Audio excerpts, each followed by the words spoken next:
Shalom and Assalamu alaikum. On behalf of the permanent missions of Israel, the United Arab Emirates, Bahrain and Morocco to the United Nations, I would like to welcome you all and thank you for joining us to celebrate the one-year anniversary of the Abraham Accords. We also want to thank all those who are joining us virtually.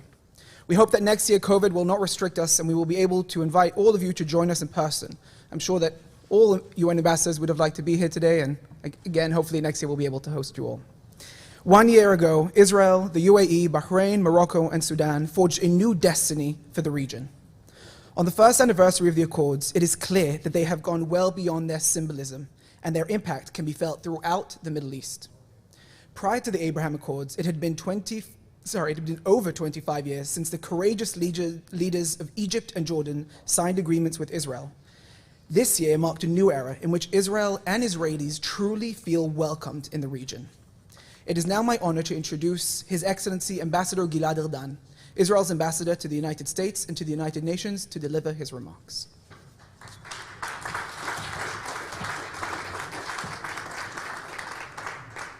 Thank you very much. Esteemed colleagues, dear friends, I want to thank you all for joining us to celebrate the one-year anniversary of the historic Abraham Accords.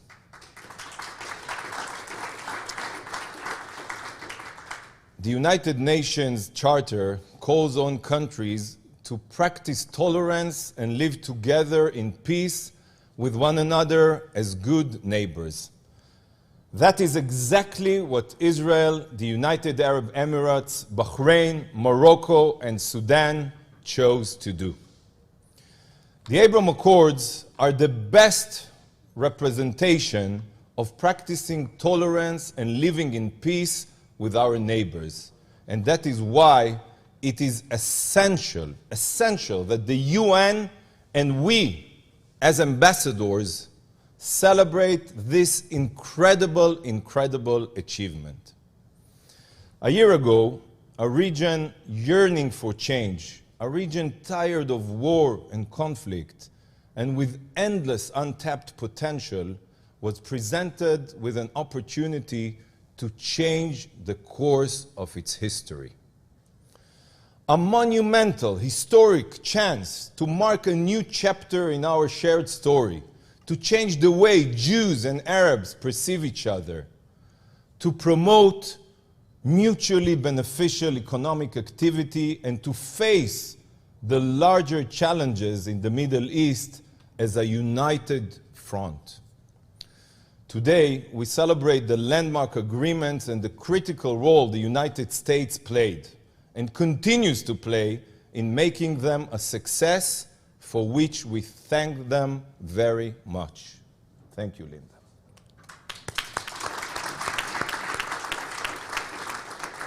The fact that the Accords have received such strong bipartisan support is a testament to their great importance.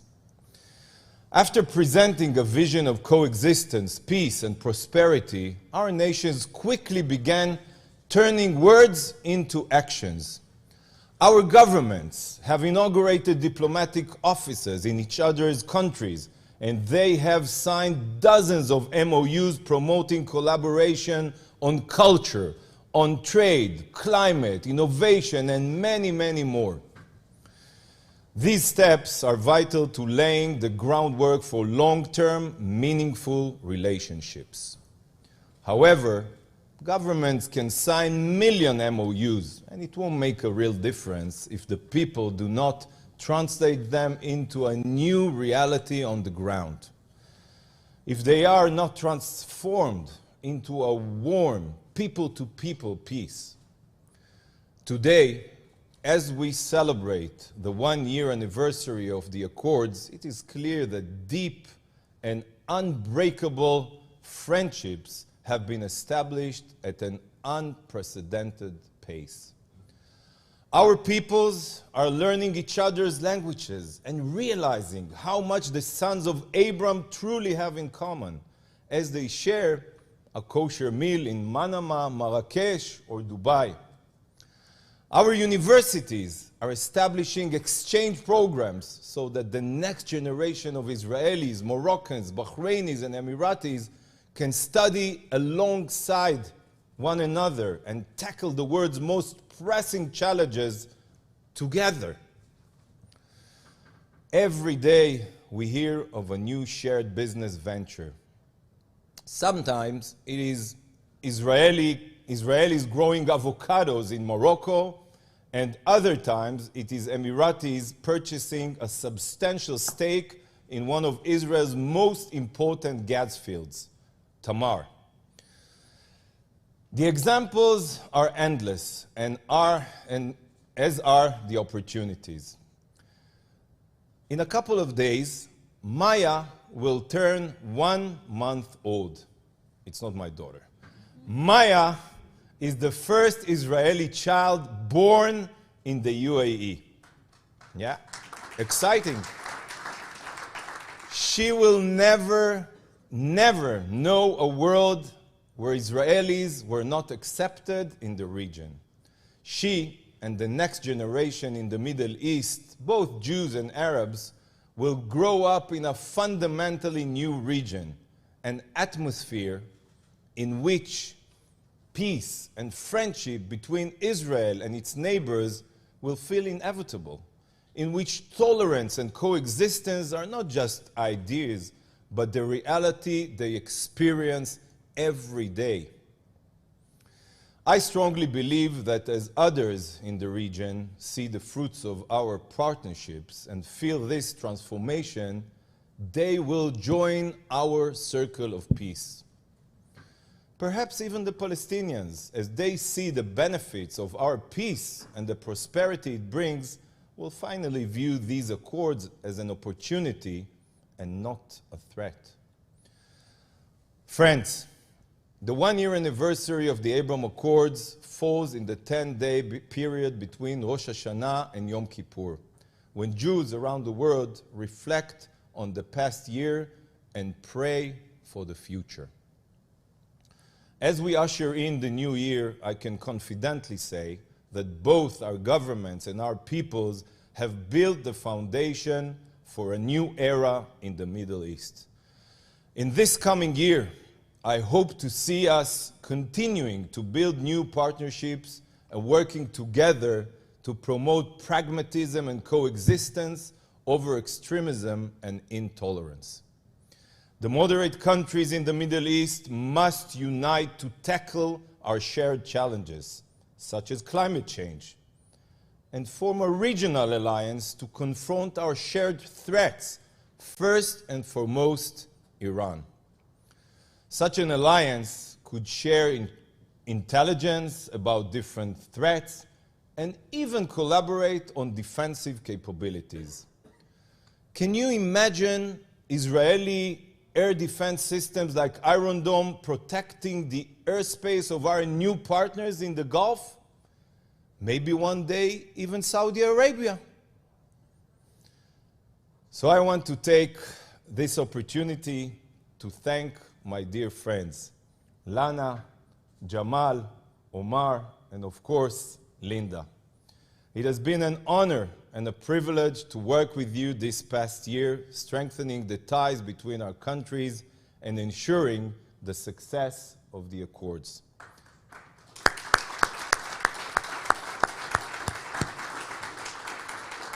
I look forward to continuing to work together for the benefit of our countries, the region, and the entire world. Thank you.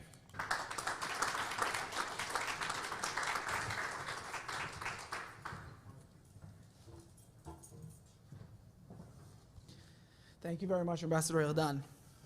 In a show of bold leadership, on August 13th, 2020, the United Arab Emirates was the first country to announce its intentions of normalizing relations with Israel, sending a clear message of renewed hope for peace and prosperity throughout the Middle East. It is now my honor to introduce Her Excellency Ambassador Lana Nusseibeh, Permanent Representative of the United Arab Emirates to the United Nations.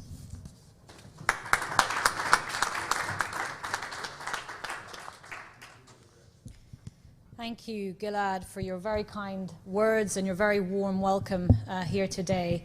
And Shana Tova, and welcome to all of you, especially all my PR colleagues who I know are stressing currently about the high-level week that is about to start, and the delegations of heads of states and foreign ministers who are about to arrive, and potentially the lack of meetings they have to send them to. So I know we're all going through a little bit of a stress thinking about their schedules. So thank you for joining us despite that in this historic and important location to mark the first anniversary of the signing of the Abraham Accords.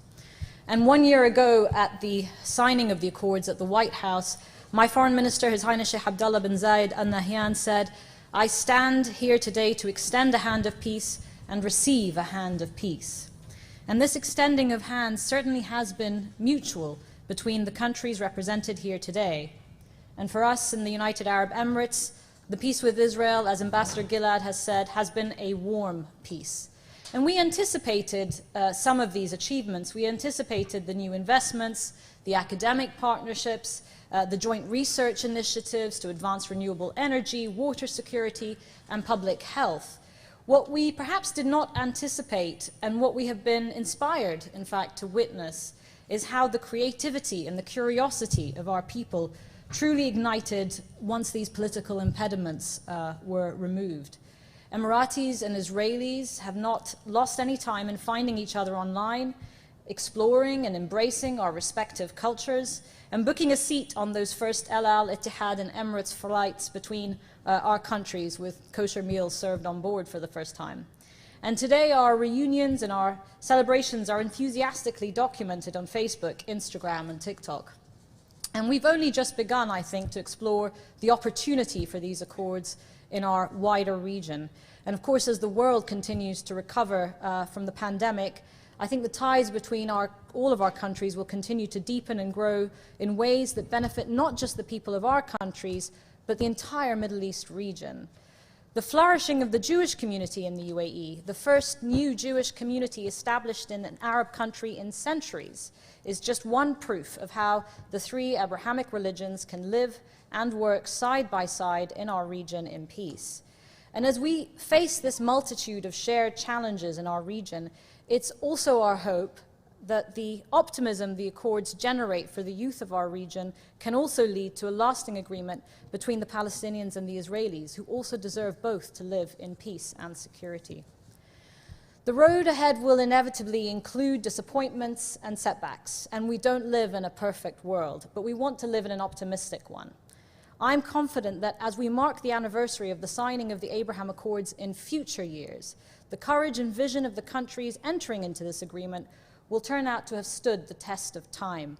As the Abraham Accords, we hope, God willing, will lead to a more stable, more peaceful and more prosperous Middle East for all. Thank you again for being with us here today and for joining us.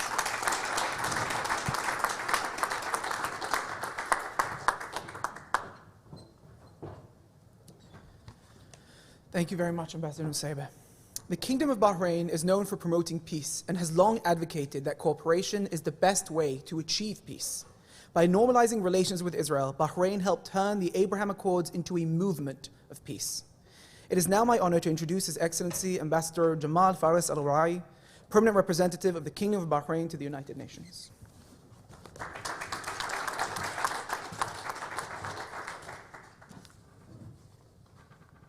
First of all, I would like to thank Ambassador Gilad for, your warm welcoming.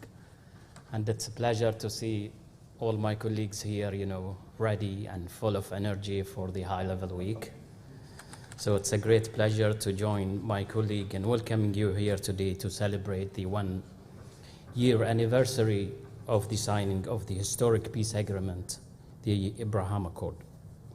I also thank Her Excellency Ambassador Linda Thomas Greenfield for being with us and for the role of the United States in bringing about this important step toward a true and lasting peace, security, and prosperity in the region. Bahrain, under the leadership of His Majesty King Hamad bin Isa Al Khalifa, King of the Kingdom of Bahrain, and with the support of His Royal Highness Prince Salman bin Hamad Al Khalifa, Crown Prince and Prime Minister of Bahrain, believes that peace in the region is based on coexistence, mutual understanding, and genuine cooperation.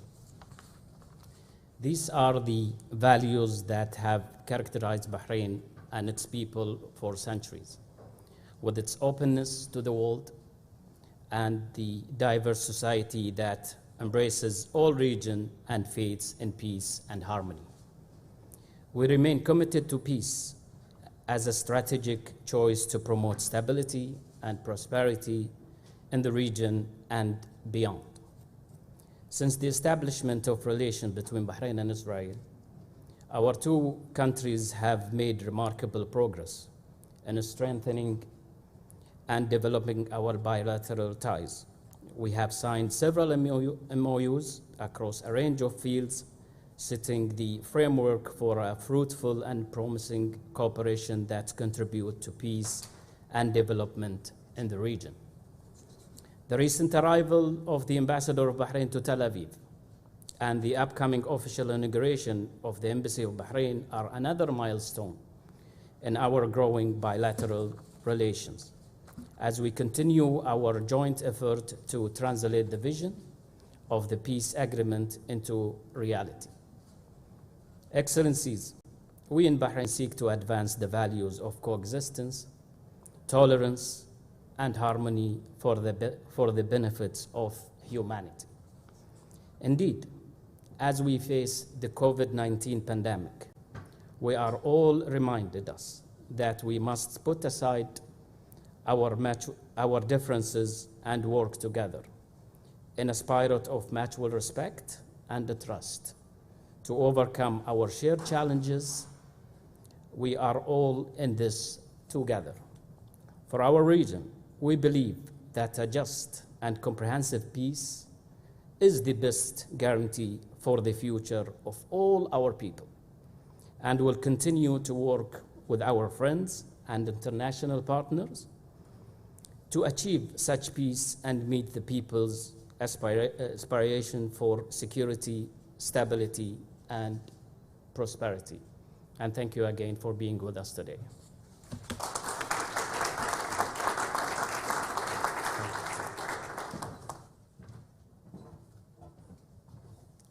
Thank you very much, Ambassador al-Hawaii. Only a few short months after Israel, the UAE, and Bahrain met on the White House lawn to sign the Abraham Accords, the Kingdom of Morocco announced that it would be normalizing relations with Israel, demonstrating their commitment to coexistence and religious tolerance. This was another milestone in the long relationship between the Jewish people and Morocco. It is now my honor to invite His Excellency Ambassador Omar Hilal, Permanent Representative of the Kingdom of Morocco to the United Nations, to deliver his remarks.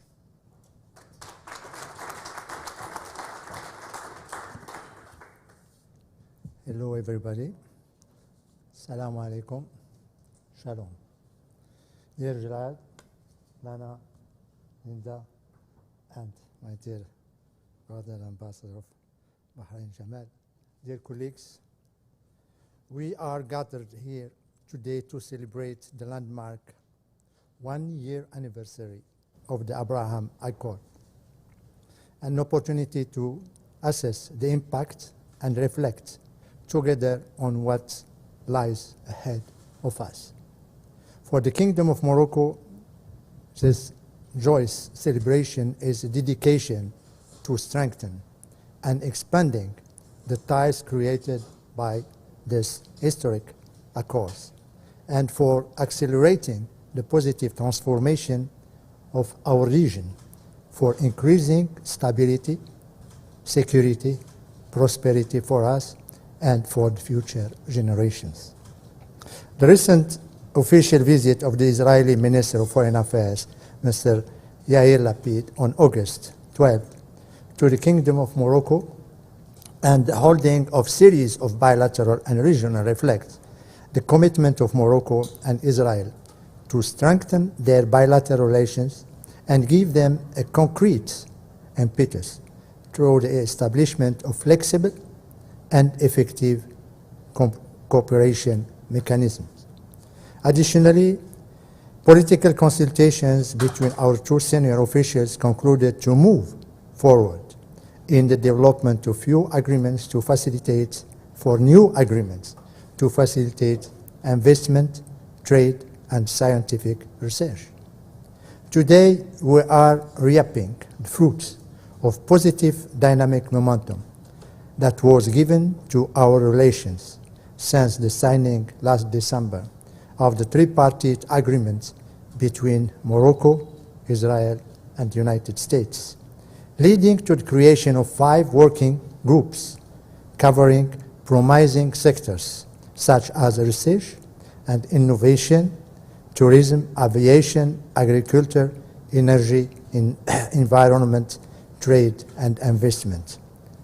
Above all, our relationship draws its strength from the long-standing attachment of the Jewish community of Moroccan origin to the kingdom and unfailing links between this community and the sovereign His Majesty the King Mohammed VI, the commander of the faithful and the protector of Moroccans of all faith and beliefs. Moroccan Jews have lived and continue to live in Morocco with their Muslim brothers in peace and harmony.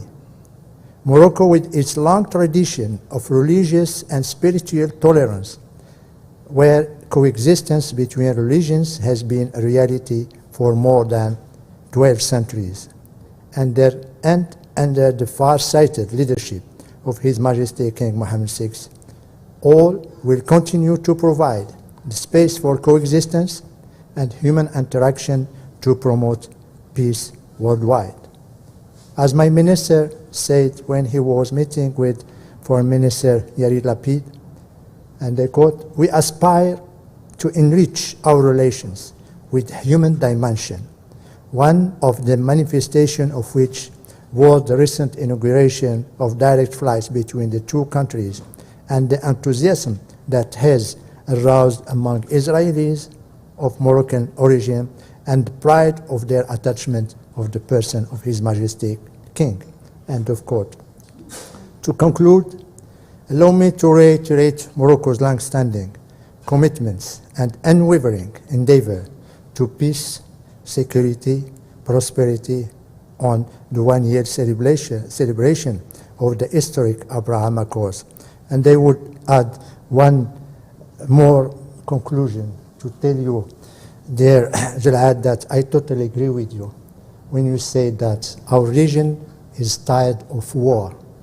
Our region suffered a lot from all kinds of extremism, terrorism, and rejection of the other. Our region is in need of real peace. And as you said, we need a warm peace. We need peace in hearts. We need peace in minds. And we need peace as objective, strategical objective, as my brother Jamal just said, and peace as horizon for us, but for also the next generations.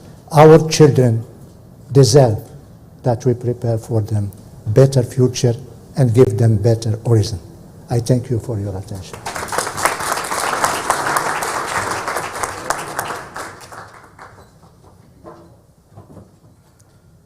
Thank you, Ambassador Hilal.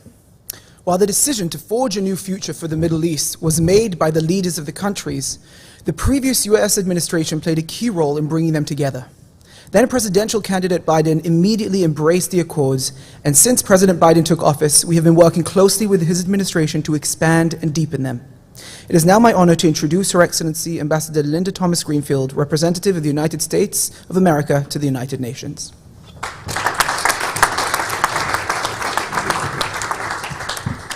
Good afternoon, and thank you for the introduction. It really is an honor for me to be here today to celebrate this historic event, and I'm delighted to be here with the Ambassador of UAE, of Morocco, and Bahrain, and I want to thank particularly Ambassador Erdogan for organizing this important event. The normalization agreements we're commemorating today have demonstrated real progress toward a more peaceful region. But perhaps what is most remarkable is that in the past year, we've gone from ink on a page to concrete improvements between countries. Since the accords were signed, Israel has opened embassies in the UAE and in Bahrain, and both the UAE and Bahrain have appointed their first ambassadors to Israel. Congratulations. And just last month, Israel and Morocco agreed to upgrade their missions to full embassies within 2 months. Meanwhile, Etihad Airlines has launched flights from Abu Dhabi to Israel, while El Al Airline is planning 2 flight routes to Morocco.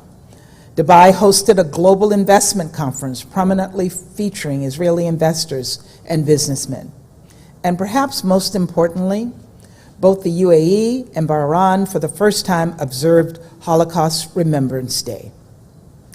Clearly, we want to build on this model and replicate this success. And let me be clear, the United States is committed. The United States is committed to strengthening and expanding on these agreements.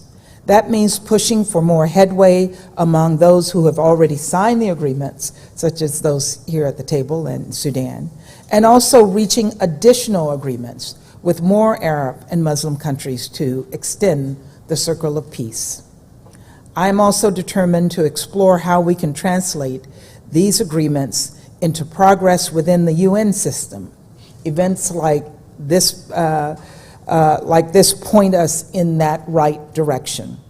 At the same time, I want to be clear that we will continue, as we continue to pursue normalization between Israel and neighboring countries, we remain committed to a 2-state solution. We firmly believe Israelis and Palestinians deserve equal measures of freedom, dignity, security, and prosperity. And U.S. diplomacy will remain focused on practical steps to advance that vision in the immediate term. It is our hope that these agreements, which are important in and of themselves, also generate momentum between Israel and the Palestinians. Peace begets peace, and friendships begets relationships. And that is what we are here to commemorate and to honor today. So thank you, ambassadors. Thank you, everyone, for being here today, for choosing the path toward peace. I hope that this time next year, we're celebrating even more positive steps toward a more peaceful region in the world. Thank you very much.